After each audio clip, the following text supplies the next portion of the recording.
एक बार एक छोटी सी बच्ची हाथ में मिट्टी की गुल्लक लिए भागती हुई एक दवाई की दुकान पर गई। वह काफी देर तक वहां पर खड़ी रही, लेकिन दुकानदार का ध्यान उस पर नहीं गया क्योंकि वहां पर काफी भीड़ थी।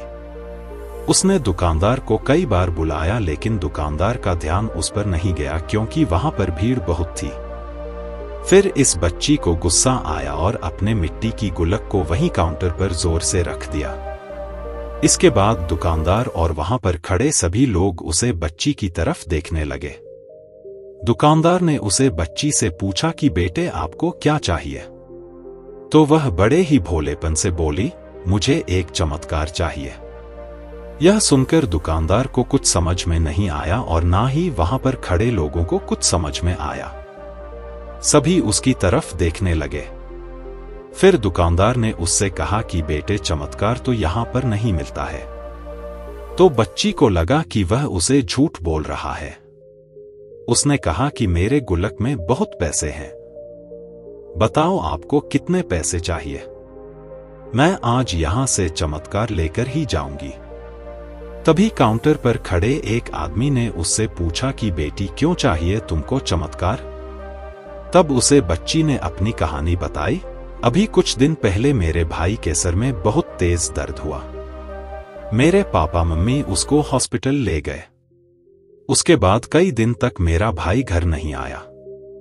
मैंने बहुत बार अपने पापा से पूछा, लेकिन उन्होंने मुझे कुछ नहीं बताया।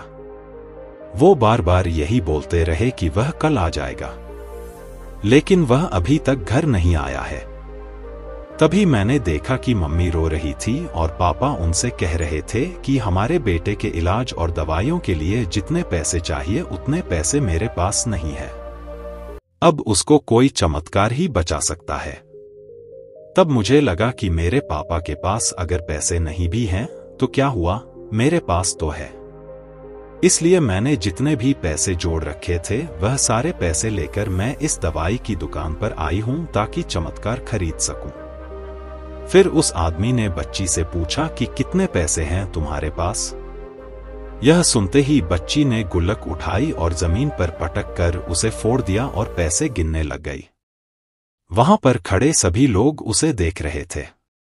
थोड़ी देर बाद उसने सारे पैसे इकट्ठे किए और बोली, मेरे पास पूरे 19 रुपए हैं। वो जो आदमी वहां पर खड़ा था वह थोड़ा सा मुस्कुराया और बोला कि अरे तुम्हारे पास तो पूरे पैसे हैं, इतने का ही तो आता है चमत्कार। यह सुनकर वह बच्ची बहुत खुश हो गई और बोली, चलो मैं आपको अपने पापा से मिलवाती हूं।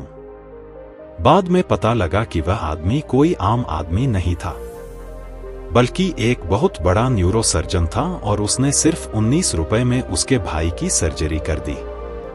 उसका भाई कुछ दिन बाद ठीक होकर के घर वापस आ गया।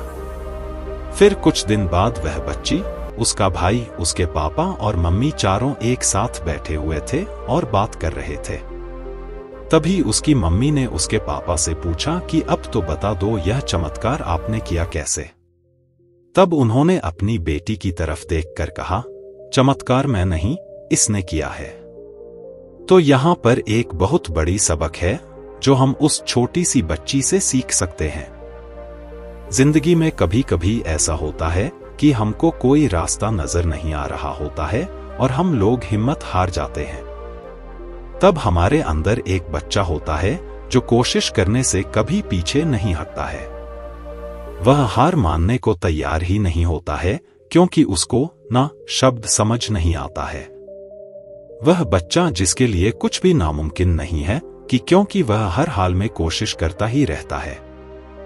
हम आशा करते हैं कि आपको यह कहानी पसंद आई होगी। इन कहानियों को पढ़कर आपके अंदर कुछ कर दिखाने की इच्छा बढ़ जाएगी और अपने जीवन में कुछ बड़ा कर दिखाएंगे। अगर आपको यह कहानी पसंद आई है तो कृपया इसे अपने दोस्तों को भी शेयर करें जिनको इसकी ज्यादा जरूरत है। आपका बहुत बहुत धन्यवाद।